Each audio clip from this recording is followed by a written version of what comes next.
Hey guys, it's Paige Pierce. Welcome back to my YouTube channel.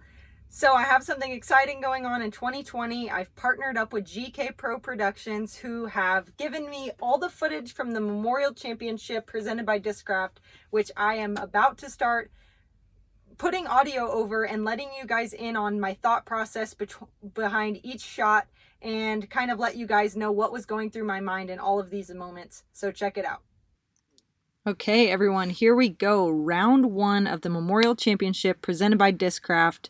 Fountain Hills is up first, and when you get to this tee pad of hole one, you have a lot of nerves, especially for the first event of the year. I'm staring at this water, knowing it's 318 feet to get across, and I don't want to lose my number one disc that I throw at this course, which is the Tour Series Swirl Raptor. I am relying on this thing a lot, so when I'm staring at this water, I am thinking immediately, do not early release it, keep it out wide. Representing Discraft, Grip, and OTB from Plano, Texas, it's Paige Pierce. I completely forgot what that felt like to have the announcer say my name, where I'm from, and all the nerves came flooding in. I was very nervous. You can see me taking a deep breath here. Again, I'm just thinking, keep it wide, aim it to the right of those bushy trees, and let the disc do the work. For a moment, I was even nervous that it was going to skip too much, but that grass is nice and grabby, so I had this for a putt to card my first birdie of the round. And even that was, 18 feet, but staring right at the water, again, I'm thinking, don't putt my number one putter into the water. We're moving on to hole two. This one is a par 4. There is 2 clear lines. One is over the water on a sidearm or a lefty hyzer, and the other is through that gap in the trees. My dominant type of play is backhand hyzers, so I am not going to bring the water into play, at least on this first shot. And if I get far enough up this fairway, I'm actually going to be able to attack it for the birdie 3. So right off the bat, I put a lot of thought into this drive to try to get myself extra distance. This one is my most overstable Zeus. And a little bit of a late release there. I kind of challenged the tree on the right, but it has a lot of speed and it still gets a nice skip over those ducks right there. And at this point, I'm using my rangefinder to see how far not only the basket is, but how far that tree is close to the basket, because that tree is about a 40-foot putt. I remember measuring out 112 meters, so give or take 350 feet. I kept this one nice and wide, not to challenge the OB water, but a little bit too wide because I gave myself an outside the circle putt and just didn't quite commit. So I will be carding an easy par and moving on to hole 3. This one is a very gettable birdie, 294 feet. There is OB on the right side and deep, but not much danger on the left. So I'm going to be aiming this one out wide over the OB on a hyzer and have it come crashing in. That way I am not bringing into play that back side. This one again is my Raptor.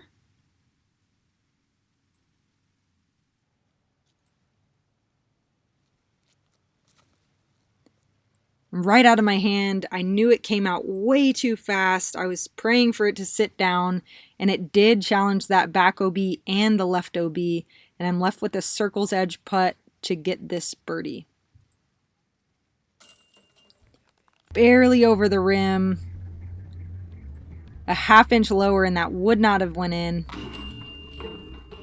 So glad to make that one on that elevated basket, and my nerves are still through the roof. Obviously, you can tell I did not mean to throw that disc that far, but the nerves are kicking in. Now we're on to hole 4, which is our first new hole of this year. This is a completely new hole, not just a new basket. There is a 250-foot shot with a triple mando at about 220 feet. So you have a circle's edge putt if you get to the mando.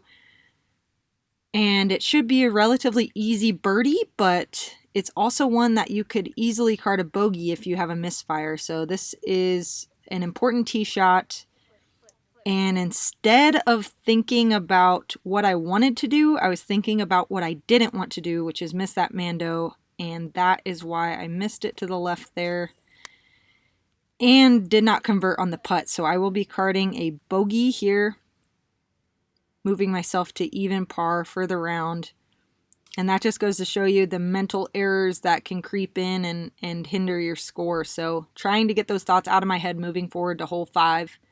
This one's 440 feet, but it is downhill, so I would say it plays more like 420, give or take. OB on the right side and OB deep.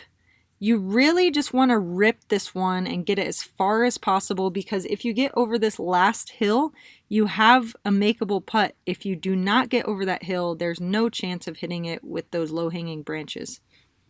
This is one I feel I have an advantage on because I can get down there. I just really have to make sure to rip on it. This is a hyzer flip with my most flippy Zeus.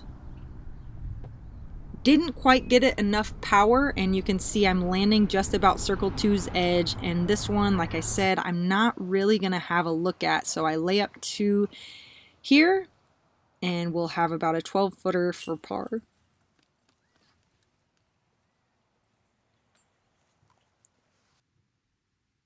And we are moving on to hole 6. It's a par 3, 233 feet.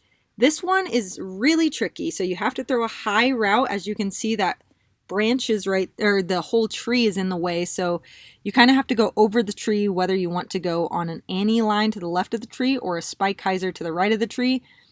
Multiple years I've gone hyzer, and I've come in a little bit too right of the basket, and it tends to roll down that hill and go OB. So this year, for my first time, I'm going left side of the tree. This one is with a Banger GT on a slight Annie line, and it gets a nice stall and just drops down like an elevator. I love this shot for this hole, and it worked out well here, lining me up with about a 15-footer for a birdie to move me to 2 under par.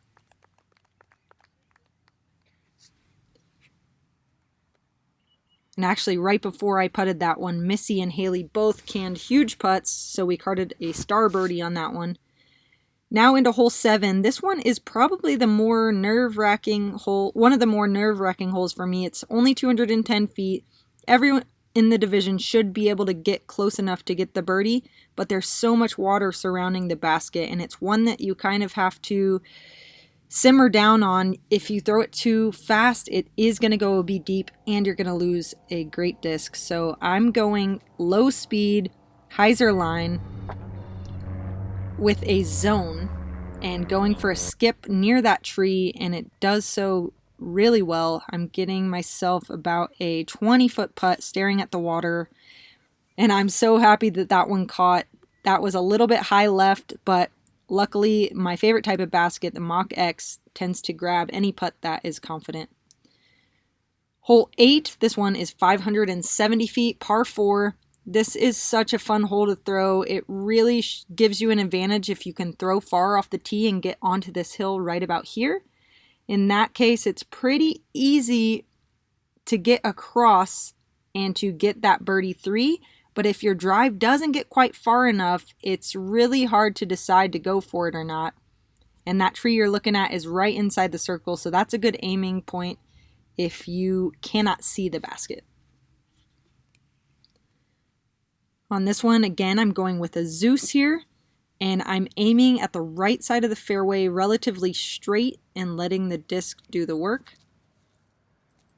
A little bit early out of my hand, and I'm going to challenge those branches, which slows my disc down and does not get me to the top of the hill. So I'm left with a pretty tricky approach, running uphill, and I cannot see the basket. This one was supposed to come out flat, but with that uphill run up, I kind of came up on it, and it went into a nose up stall. and found myself in the water there, and this is what I have left to card a bogey. So unfortunate error there. I'm going to move down to 2 under. Missy Gannon at this point is at 3 under, who is on my card, and we're kind of going stroke for stroke with the birdies. So trying to get another one back on this hole 9, par 3, 285 feet. This one is the last hole that is near water, and it's on a peninsula where if you throw with too much hyzer, it will skip OB. And there's just lots of different options. Some players go up high and throw a stolly shot, but I'm liking the lower attack angle at it with a zone.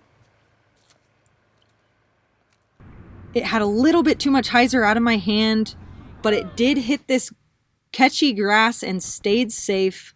I'm just about circle 2's edge. This one I was very fortunate, I think, to have it sit. And I decided to run it and go for this crazy putt. I gave it a nose up floaty bid, and it just dropped right in the chains, and I could not have been more happy in that moment that the disc went in the basket.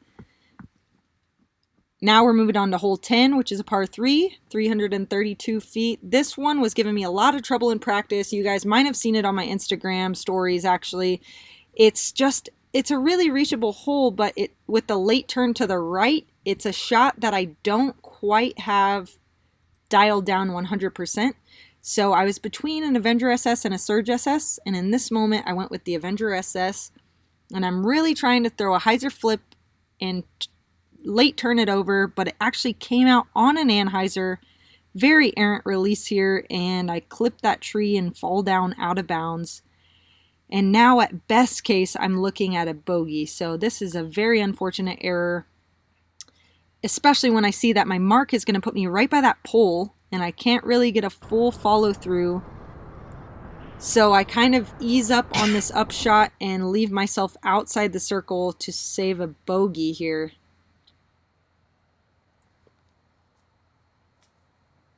Just a bit high, and I will be carding a double bogey 5. And that just goes to show you every little bit of angle on your wrist matters, because this is a hole I was contemplating between getting a birdie and a par, and now all of a sudden I'm walking away with a 5, and I'm needing to get some birdies going on this back 9. So moving on to hole 11, 368 feet, par 3. This one is called the palm tree hole because the way the basket sits nestled in between these palm trees, you have to be short left or deep right to have a putt. Otherwise, those palm trees act as blockers. On this one, I'm going with my most overstable Zeus on an anhyzer angle because I want to be on that back side. And this one's going to fly to the right and then hyzer back left. And this one was, again, just way too much power on it. Look at where I find myself at about 50 feet deep. But it is an open putt, so I'm going to give this one a bid. And I was happy to see that one go right to the center of that orange tape. That's where I'm aiming when I'm throwing up a putt, right in the center of the basket, height-wise and width-wise. And that one was a fun one to watch go in. Cool to see that back on the replay. Thanks, GKPro. Hole 12, 293 feet, par 3. This one is downhill, so maybe plays only about 250, give or take. There is a last-minute hill that if you do not get over that, you're left with about a 50-foot putt on an elevated basket, which you don't want. So you want to make sure that it gets over the crest of that hill. On this one, I'm going with the straight route with my Banker GT. And just a super late release there, bringing the only tree on the fairway into play. And I'm going to have to settle for par at best. This one is my Fierce. Standstill shot to about 12 feet. And honestly, this one is such a short putt, but even this one I'm a little bit nervous on, just with the elevated basket and having that to save par. Everyone has these thoughts, but if you can wipe them away, it definitely helps your chances of making the putts. So I was glad to clean that one up with a par, and we're moving on to hole 13. This one, again, is an elevated basket with some trees right off the front of the tee pad. So you have to choose if you want to go the low skipping route or the high spike hyzer route. I like the low skip because this grass on this fairway is very fast. So I'm going with a Raptor here, low and angled, and going for a Texas skip, I like to call them. Actually got 3 skips there and found myself actually left of the basket with this putt for a birdie at about 25 feet. That one felt good to hit to move me back to 3 under. Carding 2 birdies in the last 3 holes, starting to move the right way on the leaderboard. I had actually just checked the scores and saw that Henna was playing really well. She was at 6 under par, and that I knew I needed to get a few of these late birdies. So moving into hole 14, this one is 375 downhill with the slope from the right to the left. So if you don't put this drive wide enough to the right, you are going to challenge the OB because the disc does want to filter down to the left. So I'm making sure to aim this one nice and wide towards that cameraman you can see in the back. And it's tracking right at him and it's getting the skip. That is my Raptor again. Like I told you on hole 1, this is one of my most used discs out here. And now I'm left with this knee putt from 15 to get the birdie, moving me to 4 under par. This one, hole 15, one of my favorite holes at the course. It is 426 feet and it's relatively flat.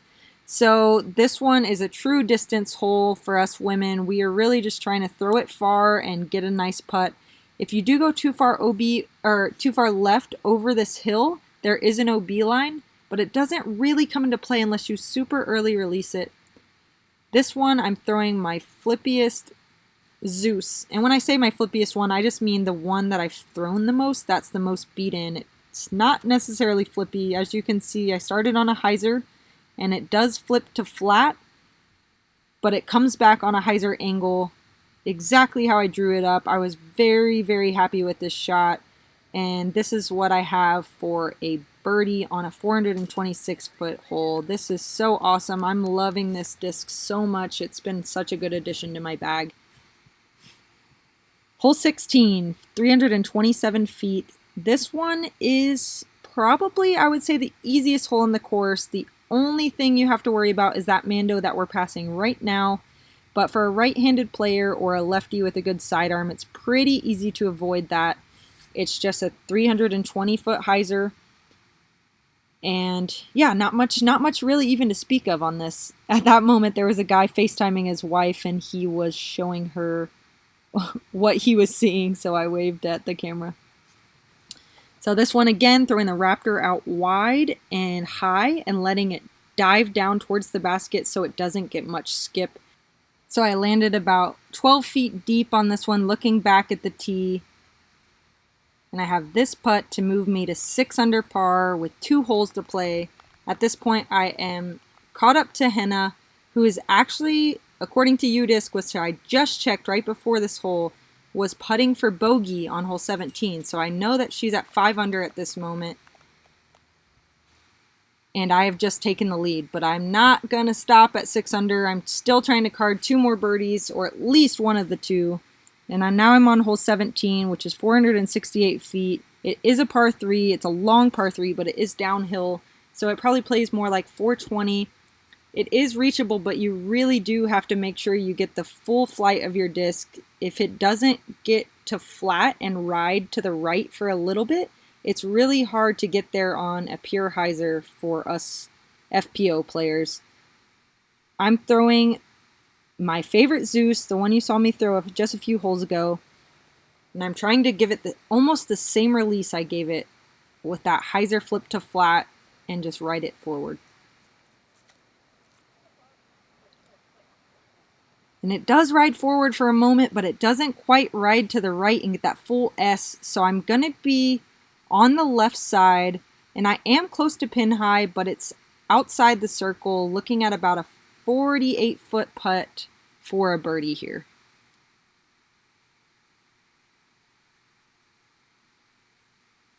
Oh, and that one felt so good. I thought it was a tiny bit high.